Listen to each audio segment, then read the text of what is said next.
Buenos días, presidenta. Hans Salazar, de Noticiero en Redes. Preguntar particularmente en el IMSS, que es estos números sobre el aumento del empleo, de las cantidades, incluso de los ingresos. Antes se daba el outsourcing, bueno, existía el outsourcing.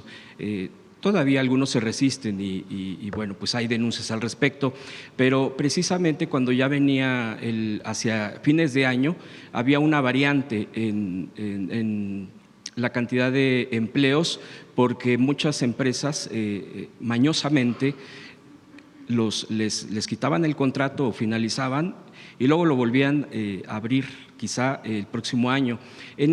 ¿Cómo se comportan las estadísticas al respecto? Quisiera saber si tienen algún registro en este momento, por favor. Sí, gracias, presidenta. Sí, generalmente hay una parte de estacionalidad, como se le llama, es decir, algunas actividades que en el mes de diciembre disminuyen su actividad. Pero lo más importante sobre lo que se acaba de mencionar son aquellas empresas o aquellos empleadores que justamente en diciembre dan de baja a sus trabajadores y luego los dan de alta nuevamente en enero. Ese comportamiento que se ha estado combatiendo es muy perjudicial para las trabajadoras y los trabajadores, porque no solamente corren riesgo de quedarse sin vigencia en sus derechos y en ese sentido pues todo lo que significa, sino que también interrumpe la cotización, por ejemplo, del Infonavit. Entonces, una persona que va cotizando y va generando su historial para su crédito, pues esas bajadas tienen esa afectación. Una cosa muy importante, uno de los sectores que más contribuye a esa disminución de diciembre son las universidades privadas, que muchas veces identifican a algunos de sus profesores y profesoras como si fueran trabajadores eventuales cuando no lo son, que tienen un horario, cumplen las horas, son trabajadores que deben de ser considerados así, y entonces en estos periodos que son de vacaciones se les da de baja. Cuando se ha hablado mucho con ellos en el entendido que son vacaciones, no son periodos en donde se pueda interrumpir la relación laboral. Entonces, siempre cuando empieza el mes, tenemos que hacer un esfuerzo enorme para hablar, identificar quienes empiezan a dar de baja, para identificar dónde hay comportamientos inadecuados que puedan afectar a los trabajadores. Y particularmente, insisto, mucho de esto pasa en universidades privadas que tienen varios registros patronales y un número importante de trabajadores asociados. Gracias. Gracias. Presidenta, y sobre el fin de semana, el sábado, antier, este evento, este festejo por los 7 años de la transformación, pues nosotros, bueno, muchos, yo creo, presentes, cubrimos este evento. Fueron ríos de gente, muchos ya no pudimos pasar, incluso desde Bellas Artes. Hay 2 horas antes de iniciar el evento, de que iniciara, había los ríos de gente y ya era imposible pasar por ninguna de las calles aledañas al Zócalo. Yo quisiera preguntarle su sentir, su sentimiento. Lo vimos, lo escuchamos en su discurso, en los datos que dio sobre de estos 7 años, y que también es importante subrayar. Muchos medios han atacado, bueno, lo sabemos cuáles son, incluso pues han demeritado mucho el festejar 7 años. Dicen que pues eso está mal porque usted solo lleva 1 año, pero es claro que son 7 años de la transformación, es claro, de un movimiento. ¿Qué pudiera comentar su sentir después de este sábado y después de haber visto todo pues la presencia impresionante? Se daba una cifra de arriba de 600,000 presentes. No sé si hubo alguna variación y quisiera preguntarle este sentir. Primero, agradecer a todos y a todos los que vinieron el sábado. Muchas gracias. Vinieron de toda la República. Obviamente quien viene de fuera, pues no viene caminando, ¿verdad? Viene en vehículo y la gente se organiza. Lo digo porque para cualquier comentario adicional. Segundo, mucho entusiasmo, muchos jóvenes, muchísimos jóvenes. Organizaron una marcha, pero además otros jóvenes que llegaron por su cuenta, organizados, muchas familias, mucha alegría, la gente estaba contenta. Y también combativa, vamos a decir, en el sentido pacífico, de defensa de los logros, de las conquistas que ha tenido el pueblo de México en estos 7 años de transformación. Lo festejamos como 7 años, pues porque nunca hubo engaños, siempre dijimos que iba a ser continuidad de los primeros 6 años, avance y nuevos temas, porque así es. Nosotros avanzamos en temas ambientales, temas de fuentes renovables de energía, mujeres, educación, nuevos esquemas para la media superior, nuevas universidades, además de las Benito Juárez. Entonces, somos parte de un movimiento que llegó en 2018, porque el pueblo de México lo decidió así. Y hay muchos avances y un modelo económico, político, ético, una forma de gobernar distinta. Fíjense, o sea, en la teoría económica neoliberal nadie podría explicar que el crecimiento económico no es más del 1%, y entonces dirían, bueno, si no hay crecimiento económico por encima del 1%, no debería de haber creación de empleos. O cómo si no hay un crecimiento económico mayor a 1%, hay aumento salarial. Claro que nosotros queremos que haya mayor crecimiento económico y estamos trabajando para que así sea en el 2026. Pero en el 2025, pues tenemos más empleos formales, más empleo, un índice de desempleo de los menores de toda la Organización para la Cooperación y el Desarrollo Económico, mejores salarios, mínimo y salario medio. Entonces, ¿cómo se explica? Pues por un modelo económico distinto, donde no solamente es el crecimiento económico, sino la distribución de la riqueza y también la creación de empleos a partir de distintos sectores.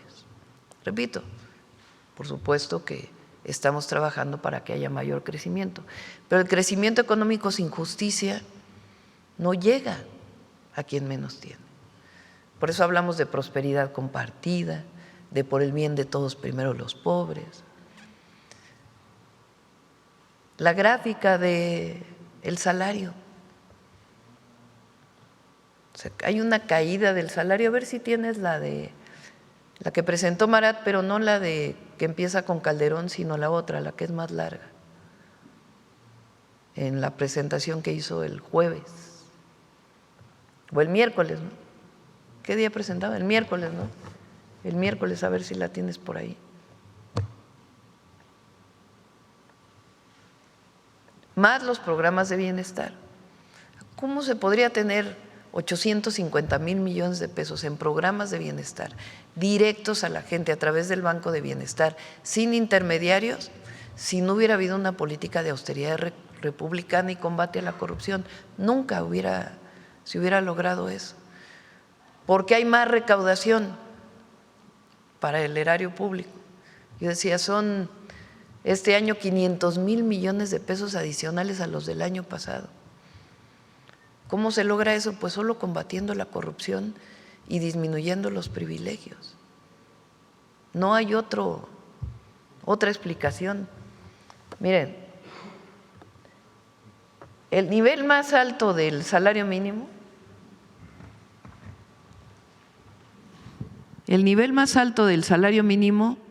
se logra en el 77. Si ponemos los pesos, como se llama, pesos constantes, al momento actual, pues entonces equivaldría a 410 pesos el día, las 8 horas. El nivel más alto de salario mínimo de toda la historia de México, 76, 77. ¿Cuándo inicia el periodo neoliberal? El periodo neoliberal inicia a finales de 1982 con Miguel de la Madrid. En diciembre de 82 él entra al gobierno. Entonces, en el periodo neoliberal, digo, aquí viene del 76 al 82, este es el periodo de López Portillo. Aquí hay una primera caída, esa caída se da porque se caen los precios del petróleo. México aquí descubre Cantarell y otros yacimientos petroleros. Decía López Portillo que el problema para México iba a ser cómo administrar la abundancia. Nada más que hubo muchos recursos y no hubo ni ahorro,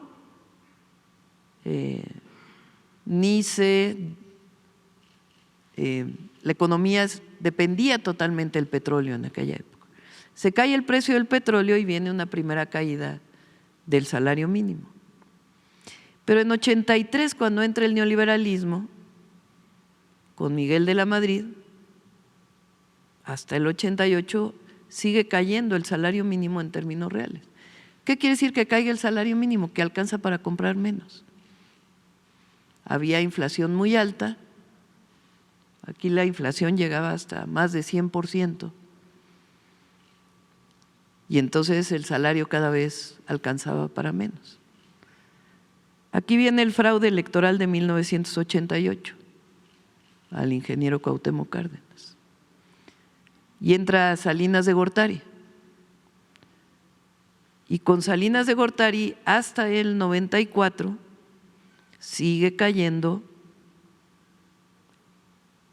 el poder de compra del salario mínimo. Es decir, disminuye el salario mínimo. Fíjense ustedes, estamos hablando de equivalente a los pesos de ahora, 120 pesos menos, casi 100 pesos, comparado con los 410. Quiere decir que el salario mínimo cae 4 veces.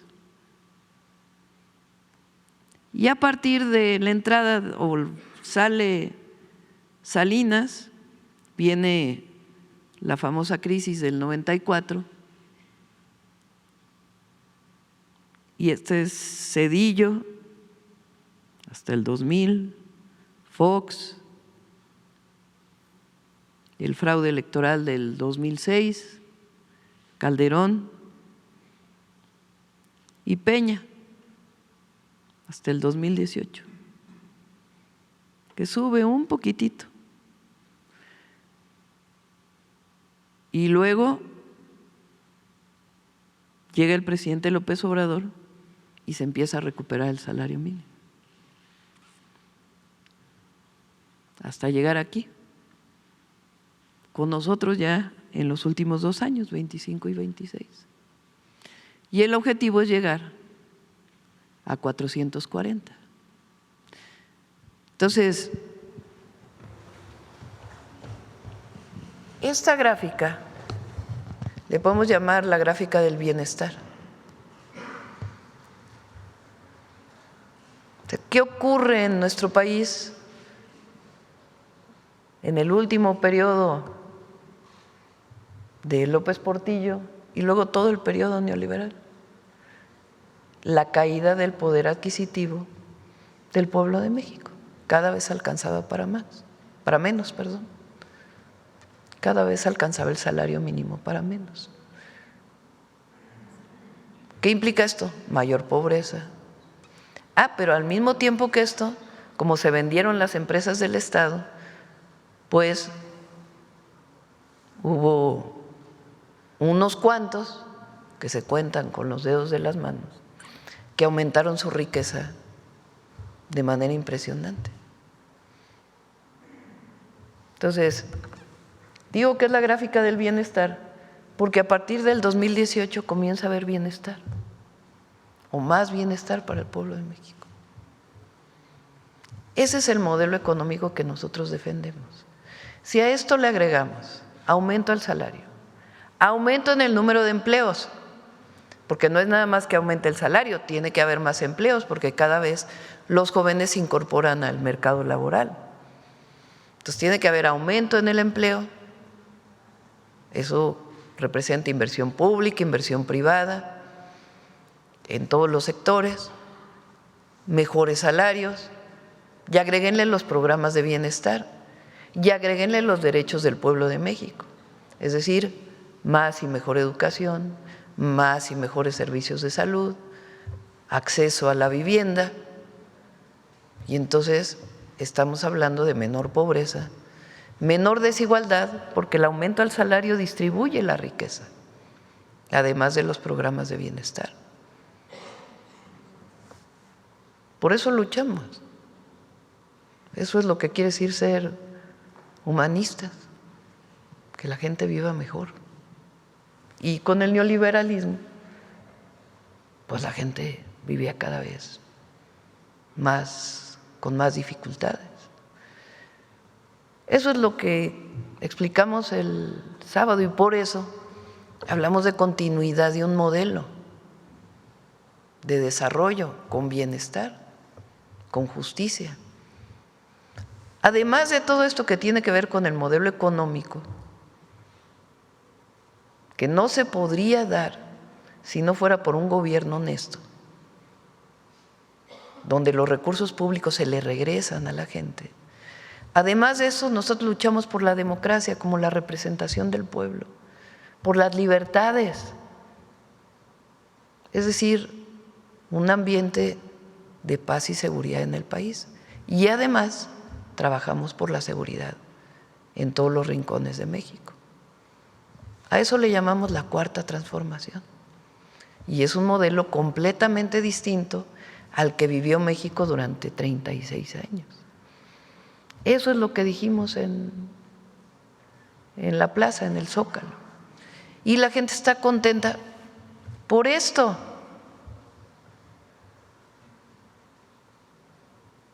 Porque 32 millones de familias reciben de manera directa, sin intermediarios, sin pedirles que voten por nadie, sino sencillamente porque es un derecho, un apoyo social.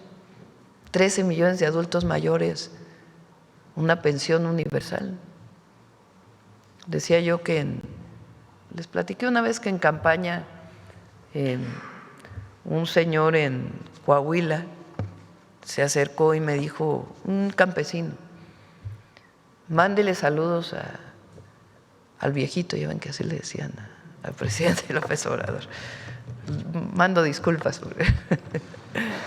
Mándele saludos a nuestro viejito porque dígale que nos dio de comer. Esa es la pensión para adulto mayor para muchas familias. Entonces, sí estamos orgullosos de la cuarta transformación. Y el pueblo de México, en su gran mayoría, está orgulloso y orgullosas del momento histórico que estamos viviendo. Esa es la transformación, el cambio profundo que está viviendo orgullosamente nuestro país. En las entrevistas hubo gente que decía, dígale a la presidenta que nunca se dividan. ¿Que nunca? Ah, sí, ¿no? Pues eso querían, que había algunos del viejo régimen o comentócratas que recibían apapachos del viejo régimen, que tenían la ilusión de que llegara a la presidencia y dijera, tiempo nuevo, ya no queremos saber nada del pasado de López Obrador. Porque así eran los gobiernos priistas. Cada sexenio que llegaba, estaba prohibido hablar del expresidente, porque imagínense. No, el objetivo era diferenciarse del anterior. A nosotros, al revés, nos da orgullo ser parte del mismo movimiento. Si gritamos en las plazas, es un honor estar con Obrador, ¿cómo no vamos a seguir defendiendo lo que fue el periodo de lucha y de la presidencia. Somos parte del mismo movimiento. Y por supuesto, con cambios, con nuevos programas, nuevos proyectos, pero en esencia los principios por los que luchamos, esos no cambian. Entonces, claro, ahora que dijimos no nos vamos a diferenciar y que hemos mantenido, que hubo elección al Poder Judicial, entonces sí, ¿cómo? ¿Pero qué dice la gente? No se dividan, no se dividan. Les digo que hay encuestas, una encuesta que vi hace poco, que la gente le preguntan, oye, ¿qué opina del periodo del presidente López Obrador? 80% está a favor. Y miren que sigue habiendo campaña contra él y contra nosotros. Presidenta, en otro tema, estuvo el actor Richard Gere en la FIL de Guadalajara, donde se expresó sobre usted, dijo que era increíble, era una mujer increíble, esto refiriéndose también al papel que ha tenido como defensa de nuestro país, como la postura de nuestro país ante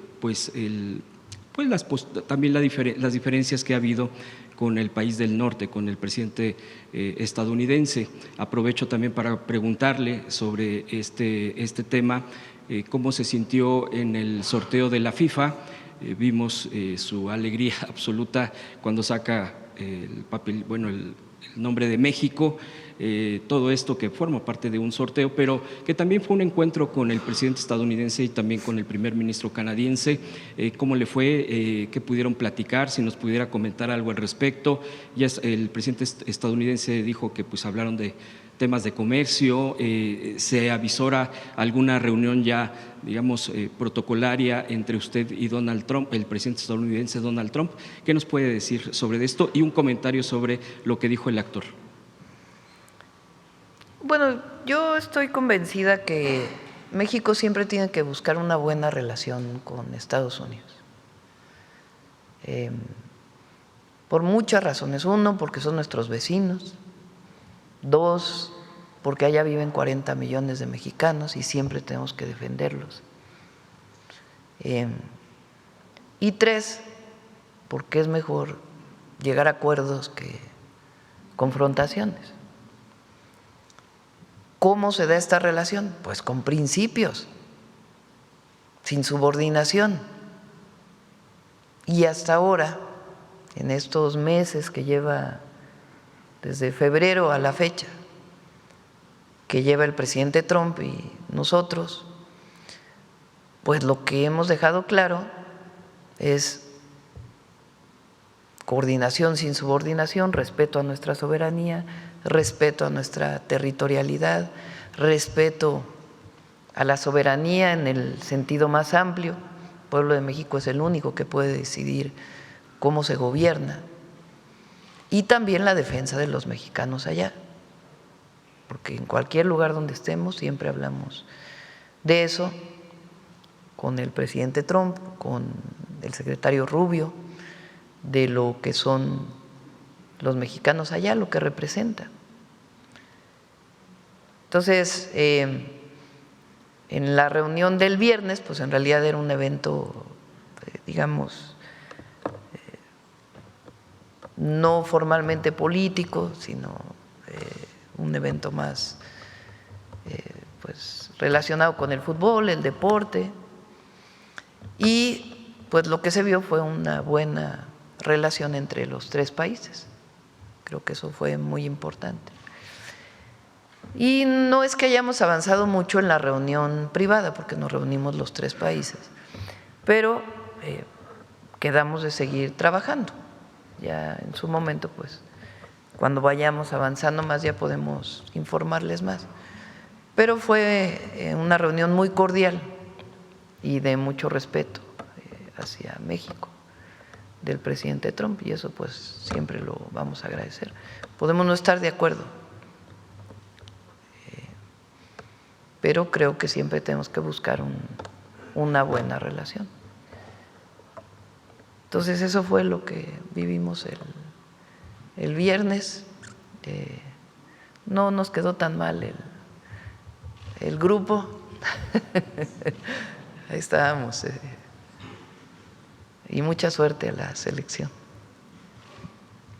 Por último, Presidenta, preguntarle la postura del PAN respecto a la aprobación de la reforma a la Ley de Aguas Nacionales ha sido muy concreta, pero también de acuerdo a lo que también se ha expresado aquí, se ha explicado sobre estos cambios a la ley, es contraria y dicen que es la privatización total, que el gobierno de usted se quiere quedar con todo. Hablan incluso de que va en contra, esa es la frase, en contra de la propiedad privada. Esa es ahora la postura de ellos, que todo se quiere controlar, centralizar.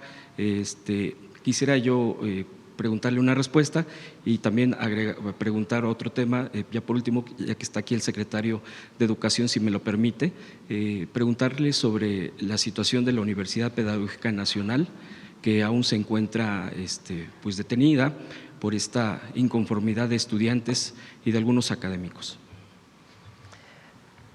La postura del Partido Acción Nacional, la pública, lo que demuestra es una total ignorancia. Así lo digo con todas sus letras. Lo primero, no han leído la Constitución. El agua es un recurso natural que es un bien de la nación. Eso está desde la Constitución del 17. Porque ellos dicen que se atenta contra la propiedad privada del agua. Lo que dice la Constitución es que se puede concesionar. Entonces, ¿qué representa la Ley de Aguas Nacionales? Un ordenamiento de las concesiones. No se toca ninguna concesión, ninguna concesión. Pero lo que sí se dice es, tienes una concesión, ya no la vas a usar, ya no la puedes vender.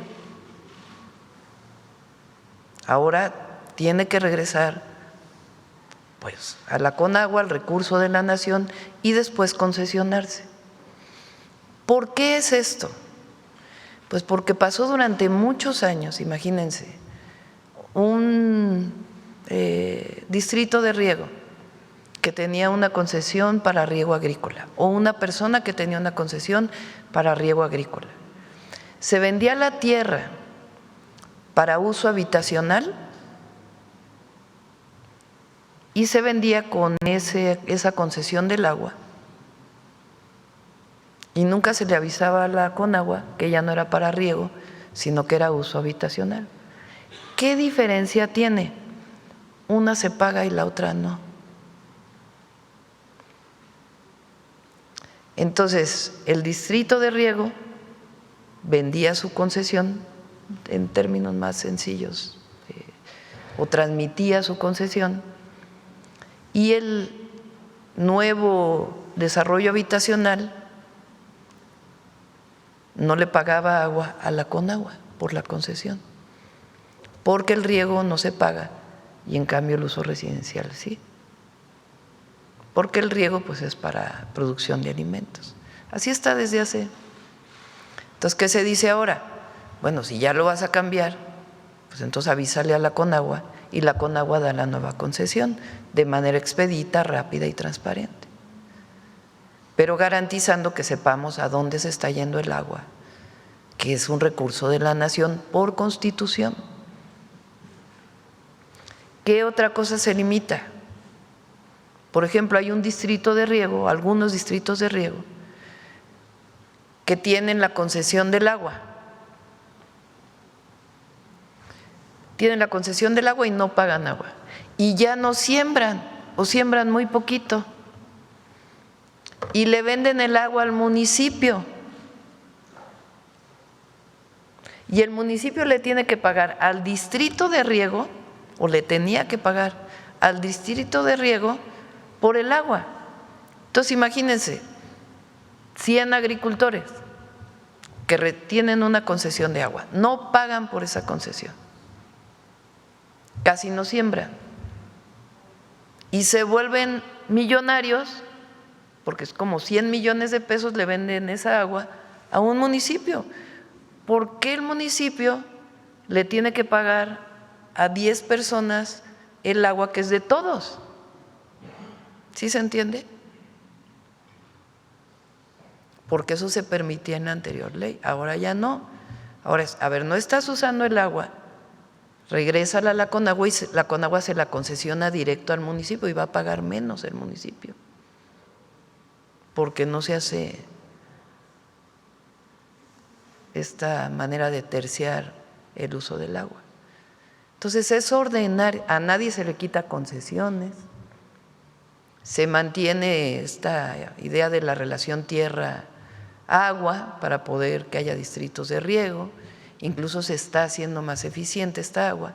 Lo que no queremos es que haya personas que se están beneficiando de manera personal por un recurso que es de la nación, a costa de muchos millones que no tienen agua. Entonces ni se atenta contra la propiedad privada ni nada de lo que están diciendo. Y sí sería bueno que leyeran la Constitución, porque todos tenemos que leer la Constitución y más si participamos en la política. Esa es la Ley Nacional de Agua.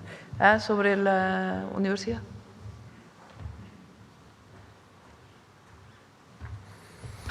Bueno, primero decir que somos respetuosos del derecho a la libre manifestación de las y los estudiantes. Segundo, decir que siempre hemos estado dispuestos al diálogo.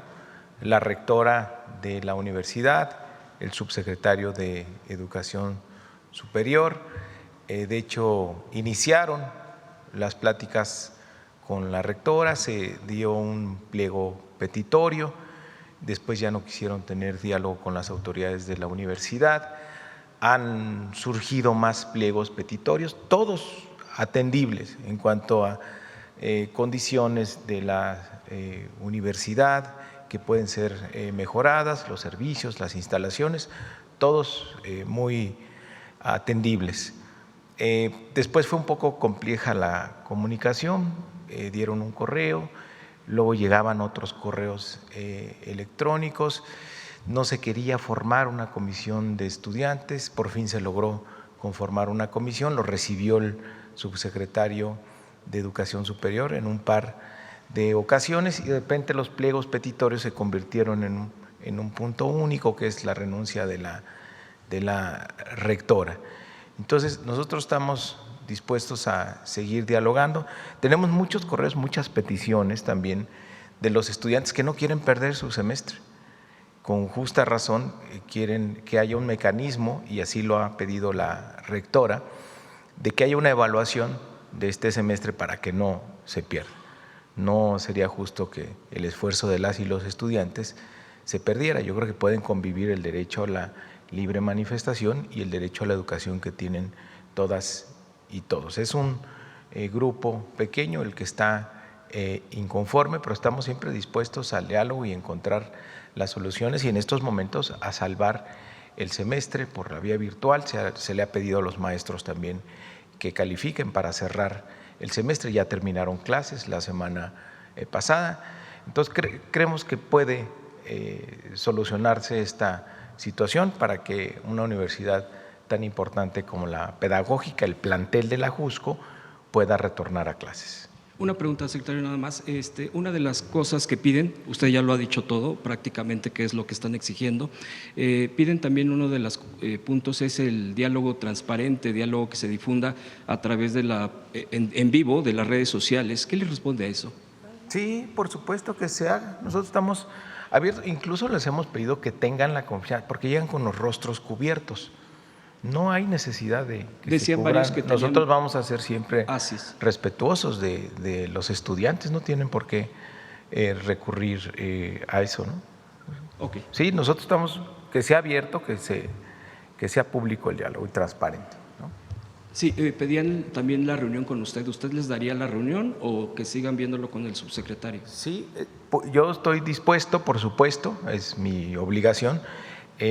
También el subsecretario de Educación Superior se ha manifestado 24 horas, 24/7 está dispuesto a tener diálogo. Nada más que, pues sí, abordar los puntos con mucho orden y también, pues que no se vuelva esto de una sola petición. ¿No? Hay que mejorar las condiciones de las y los estudiantes, que ese sea el objetivo, ¿no? Gracias. Gracias, presidenta. A ver, la compañera. Gracias, presidenta. Buenos días, Hatsiri Magallanes de MBS. Quisiera preguntarle qué reporte le entregó su gabinete de seguridad en torno a este evento que se registró el fin de semana sobre un coche bomba en Michoacán. El día de mañana viene el gabinete de seguridad, viene el informe y les puede informar o pueden informar a todas y a todos. Siguen las investigaciones, todavía están en investigación para poder dar una explicación de qué fue lo que pasó. Están revisando cámaras y lo que normalmente se hace con los servicios periciales. Y el día de mañana espero que ya pueda haber más información para que todo el mundo la conozca. Nada más preguntarle, ¿sabe a qué se debió esta reclasificación? Que primero se había dicho que había sido un acto de terrorismo. Fue la Fiscalía, tiene que explicar la Fiscalía también. Y todo tiene que ver, mañana lo pueden explicar, pero tiene que ver muy claramente cómo se clasifica un delito de terrorismo en México, qué quiere decir en términos del Código Penal o delincuencia organizada, y también saber exactamente qué pasó.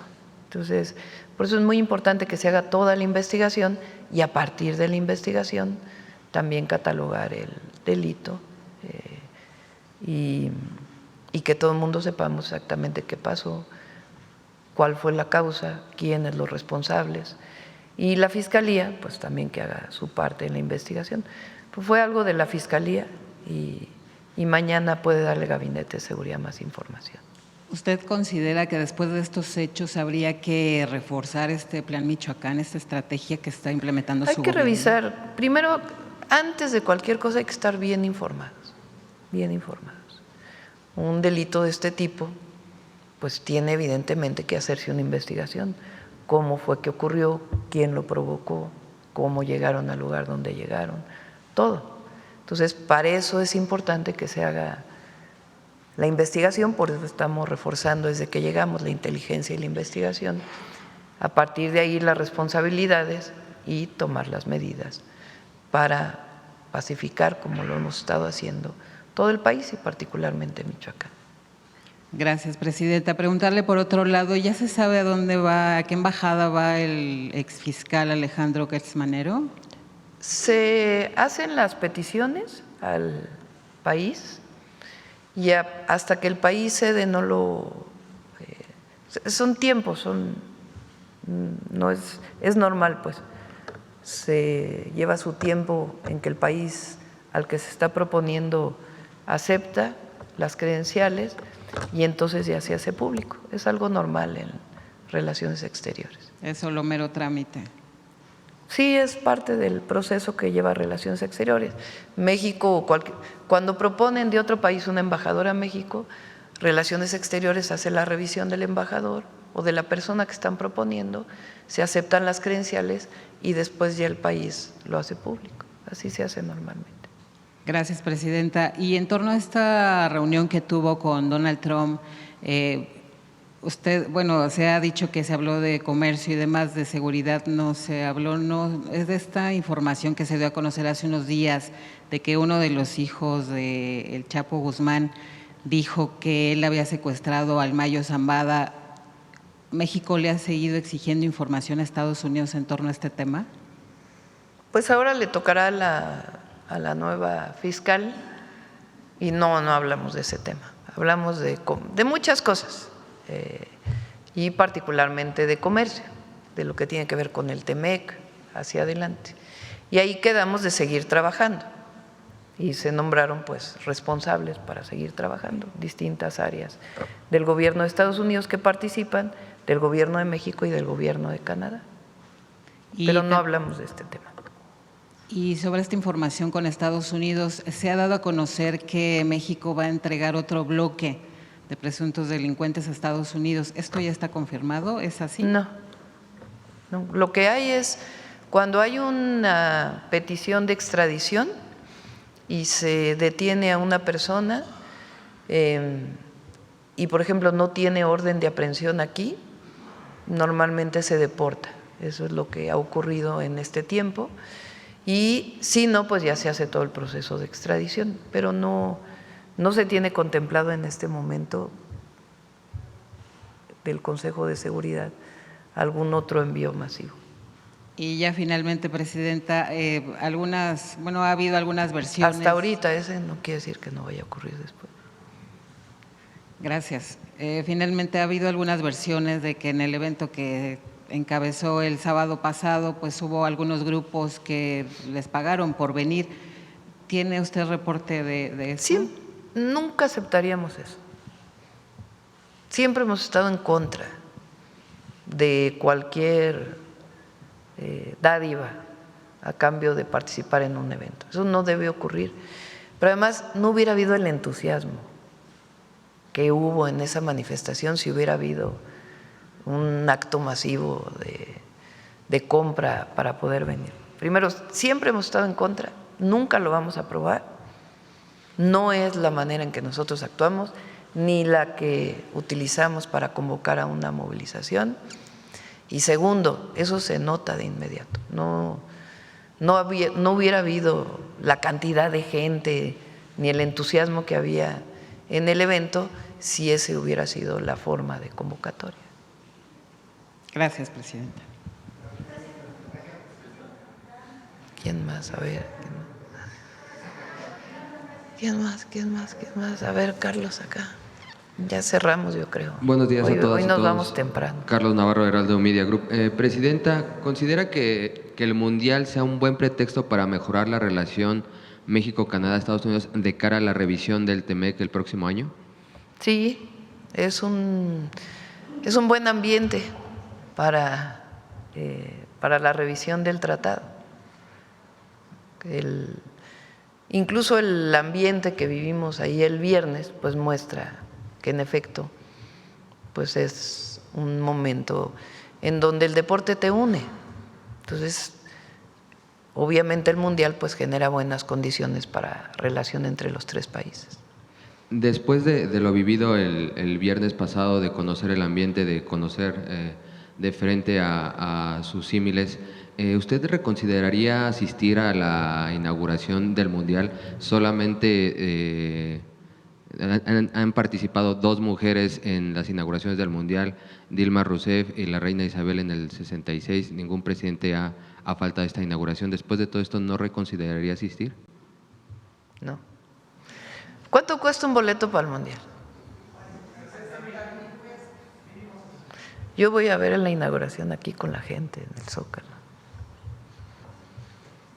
Y voy a darle mi boleto a alguien que nunca tendría la oportunidad de ir. No tiene nada de malo. Al contrario, representa lo que somos. Entonces, sí, no. Yo voy a estar aquí con la gente, viendo la inauguración. En el evento. Y ya si vienen jefes de Estado, pues los recibiremos el día anterior y haremos alguna reunión, si es el caso. Pero la inauguración, ¿qué debate se ha armado? Está bueno el debate, qué bueno. Presidenta, preguntarle también. Se lo dije desde que vino aquí a Infantino y le pareció muy bien. Dijo, nunca había escuchado esto y habla de usted, de lo que piensa. Presidenta, preguntarle, estuvo cerca de 1 hora en el sorteo conversando con tanto el primer ministro como el presidente Trump. ¿Qué temas platicaron ahí, qué abordaron?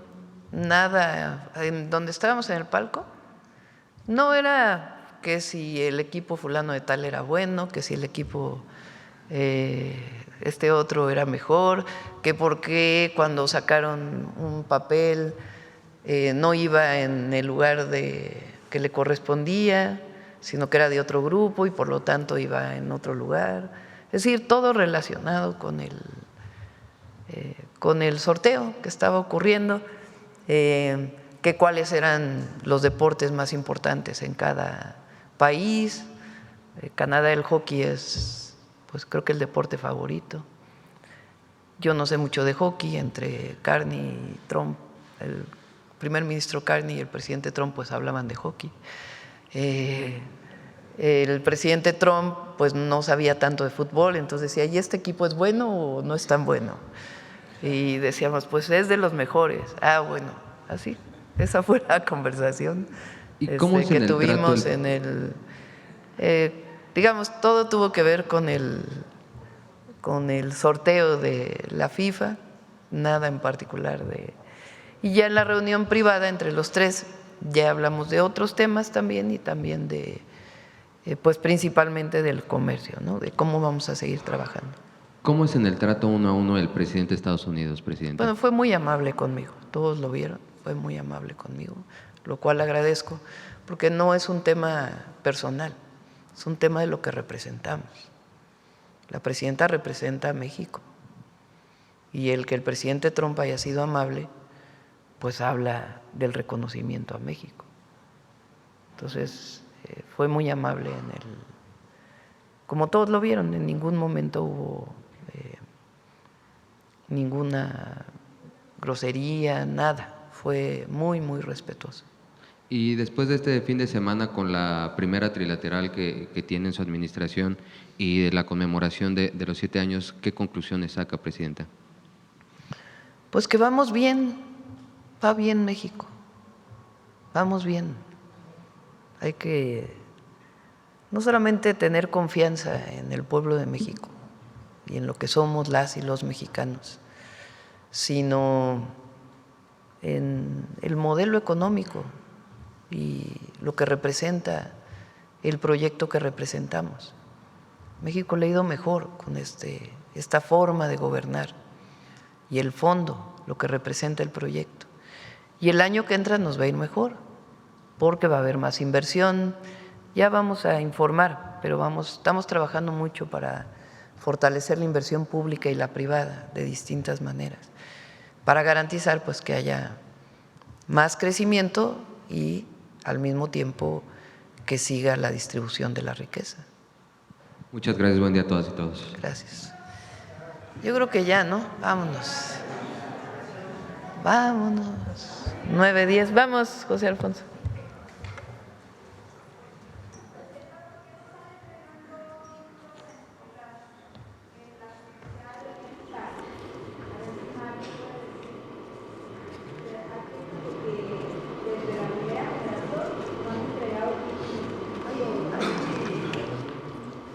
Pregunta Reina que por qué no se están entregando títulos en las universidades del bienestar. Sí se están entregando títulos. Hay algunas universidades, como lo planteé aquí, que tienen algunos problemas con la trayectoria que han tenido los estudiantes. Puede venir un día Raquel Sosa, le invitamos, para que hable de las universidades del bienestar Benito Juárez. Pero sí se están entregando títulos. Mario, no sé si quieras comentar algo más. Hay todo el tiempo entregas de títulos, ceremonias de titulación que son muy, muy bonitas, muy emotivas, pero no tienen ningún problema el proceso de titulación de las universidades del bienestar Benito Juárez, ¿no? Si hay ahí algún plantel que te lo hayan manifestado, con mucho gusto lo revisamos. Pero sí he escuchado que han preguntado y cada que preguntan revisamos y no, vamos muy bien. Y cada vez tiene más alumnos ese sistema de universidades. No.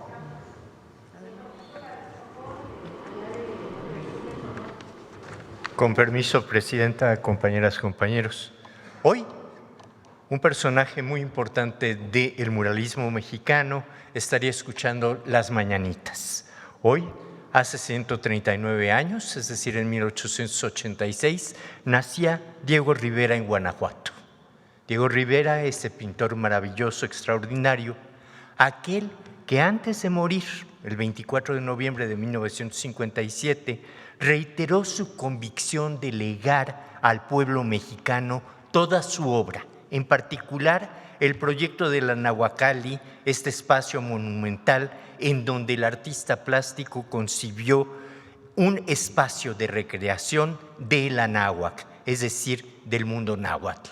Diego Rivera decía en esa ocasión, antes de fallecer, devuelvo al pueblo lo que de la herencia artística de sus ancestros pude rescatar. Y es así. Esa frase describe a quien, a pesar de los importantes movimientos pictóricos ejercidos por él durante sus años de formación, encontró en la grandeza cultural de nuestros pueblos originarios a la fuerza creadora, los antagonismos en búsqueda de la armonía, aquellos que generaron un mundo profundamente comunitario, profundamente vinculado a la naturaleza y profundamente solidario. No sé si ustedes sepan que Rivera en 1926 creó una logia masónica espiritista a la cual denominó Quetzalcóatl. Es a partir de ese momento que empieza a redescubrir la grandeza de los pueblos originarios y empieza a plasmar los murales que muchos de nosotros conocemos. Gracias a ello, a esa memorística recuperada, tenemos en el Palacio Nacional sus grandes obras. Veamos el día de hoy la cápsula que, con motivo de su cumpleaños 139, hemos preparado sobre el gran Diego Rivera. Adelante.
Plena revolución.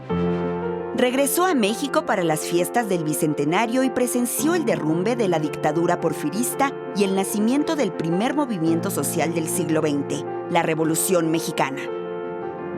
En 1912 volvió a Europa, donde se convirtió en discípulo de Picasso y se adhirió al cubismo, uno de los movimientos artísticos más importantes que propone el rompimiento de la perspectiva tradicional, que pone al mismo tiempo varios puntos de vista en una imagen. Eso fue Rivera, un artista con múltiples técnicas, un militante comprometido y un promotor de la historia y la grandeza cultural de México. Junto a él estuvieron otros maravillosos artistas como David Alfaro Siqueiros y José Clemente Orozco. Los muralistas pusieron la imagen a una nueva visión del país. Pintaron los rostros de la necesidad y los agravios, pero también del valor y el orgullo nacional. El muralismo mexicano fue una revolución estética y política, una experiencia colectiva, popular y gratuita, una invitación al pueblo a verse a sí mismo en las paredes de la historia. Rivera pintó, militó y formó a nuevas y nuevos artistas. Cuando cumplió 70 años, el general Lázaro Cárdenas le dedicó unas palabras. Rivera es un abanderado que con su pincel combatiente acompaña a las huestes de la independencia y de la reforma, reclamando la libertad de los esclavos, la libre expresión del pensamiento y la reivindicación del patrimonio nacional.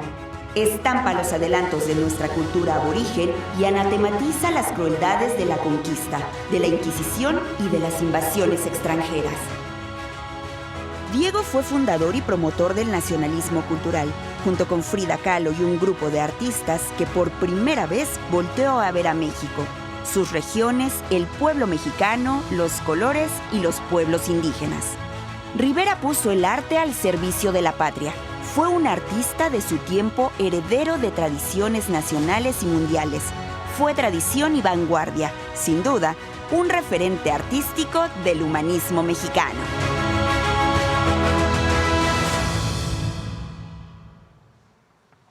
Gracias. Me dice Raquel, manda saludo a Raquel, que se ve que está pendiente de la mañanera. 10,000 títulos este año se han entregado de la Universidad Benito Juárez. Gracias. ¿Perdón? ¿Va de gira a Nuevo León esta semana? No. Gracias.